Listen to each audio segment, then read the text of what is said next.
जगन्नाथपुरी में कर्माबाई नाम की महिला रहती थी और उसका ठाकुर जी के साथ ऐसा प्रेम था कि खुद भगवान श्री कृष्ण कर्माबाई के हाथ की बनी हुई खिचड़ी खाते थे। अब कर्मा रोज अपने नियम के अनुसार सुबह सवेरे जल्दी उठकर भगवान श्री कृष्ण के लिए बड़े प्रेम से खिचड़ी बनाती और भगवान को थाली में भोग लगाती। कुछ देर में भगवान खिचड़ी खा लेते और थाली साफ हो जाती। इसके बाद कर्मा अपने स्नान ध्यान आदि नित्य कर्मों में लग जाती और इसी प्रकार यह क्रम निरंतर चलता रहा। एक दिन भगवान श्री कृष्ण को भोग लगाने के बाद एक छोटा सा बालक कर्माबाई के पास आया और उनसे बोला, माँ कुछ खाने को है, बड़ी भूख लगी है। कर्माबाई ने कहा, हाँ बेटा, मैंने अभी अभी खिचड़ी बनाई है, आजा बैठ जा, तू भी खिचड़ी खा ले। यह कहकर कर्माबाई ने बड़े प्यार से उस बालक को खिचड़ी परोसी और बालक ने भी बड़े ही चाव से खिचड़ी खाई। उस बालक के रूप में स्वयं भगवान जगन्नाथ कर्माबाई के हाथ से बनी खिचड़ी खाने साक्षात पधारे थे। बालक ने जल्दी से खिचड़ी खा ली और उनसे कहा, माँ खिचड़ी बहुत अच्छा बनी है, मैं कल भी खिचड़ी खाने आ जाऊं? कर्माबाई ने कहा, कल क्या बेटा, मैं तेरे लिए रोज खिचड़ी बनाकर रखूंगी, तू रोज खिचड़ी खाने आ जाया कर। बालक ने कहा, ठीक है माँ। अगले दिन से वह बालक रोज सुबह सवेरे कर्माबाई के पास खिचड़ी खाने आने लगा। कर्माबाई भी रोज अपने नियम से सुबह सवेरे जल्दी उठकर भगवान श्री कृष्ण के लिए खिचड़ी बनाती और भगवान के सामने थाली रखती। फिर भगवान खिचड़ी का भोग लगाते और उसके कुछ ही देर बाद वह बालक आ जाता। फिर कर्माबाई उसे भी बड़े प्रेम से खिचड़ी खिलाती। एक दिन कर्माबाई की कुटिया के पास एक साधु आया। बातों ही बातों में उसे पता चला कि कर्माबाई बिना स्नान ध्यान किए भगवान श्री कृष्ण के लिए खिचड़ी बनाती है और भोग लगाती है। उसने कर्माबाई से कहा, स्नान किए बिना भगवान की पूजा करने और भोग लगाने से पाप लगता है। इसलिए उसने कर्माबाई को स्नान करके पूरे विधि विधान से पूजा करके भोग लगाने को कहा।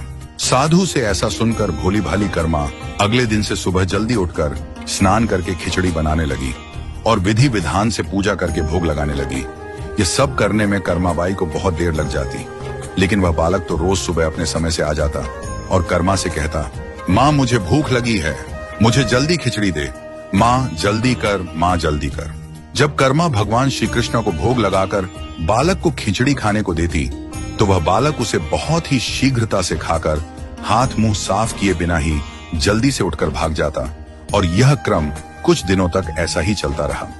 इन्हीं दिनों में भगवान श्री जगन्नाथ जी के मंदिर में सुबह के समय भगवान की मूर्ति के मुख पर खिचड़ी लगी हुई रहती। यह देखकर भगवान जगन्नाथ की सेवा में रहने वाले पुजारी, जो स्वयं बहुत बड़े कृष्ण भक्त थे, वह सोचते, आजकल ये भगवान श्री जगन्नाथ जी के मुख पर खिचड़ी कैसे लगी रहती है?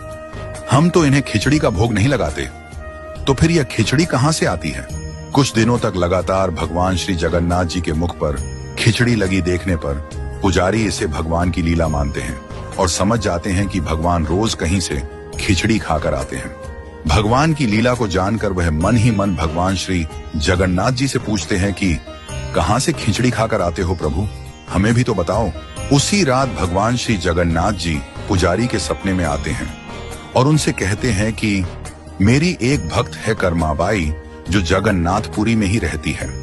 वह रोज सुबह सवेरे मेरे लिए बाजरे की खिचड़ी बनाती है और बड़े प्रेम से मुझे भोग लगाती है और मैं भी रोज सुबह जल्दी कर्माबाई के पास खिचड़ी खाने जाता हूँ। मुझे उसके हाथ की बनी खिचड़ी बहुत पसंद है।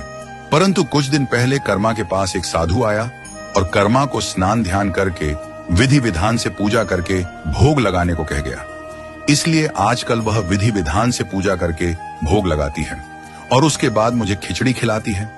ये सब काम करने में उसे बहुत देर लग जाती है और मुझे खिचड़ी के लिए इंतजार करना पड़ता है और भूख का कष्ट भी सहन करना पड़ता है। जब तक मैं खिचड़ी खाता हूँ तब तक यहाँ मंदिर में भक्तगण आने लगते हैं। इसलिए आजकल मुझे खिचड़ी खाकर मुंह हाथ धोए बिना ही जूठे मुंह ही उठकर भागकर यहाँ आना पड़ता है। ये क्रम कई वर्षों तक चलता रहा और एक दिन कर्माबाई इस संसार चक्र को छोड़कर प्रभु के धाम चली गई। उस दिन जगन्नाथपुरी के मंदिर में भगवान श्री जगन्नाथ जी के श्री विग्रह के नयनों से अश्रु निकल रहे थे। यह देखकर मंदिर के सभी पुजारी और जगन्नाथपुरी के राजा भी मंदिर में उपस्थित हो गए और प्रभु से विनती करने लगे कि हे प्रभु, क्या हमसे कोई भूल या अपराध हुआ है?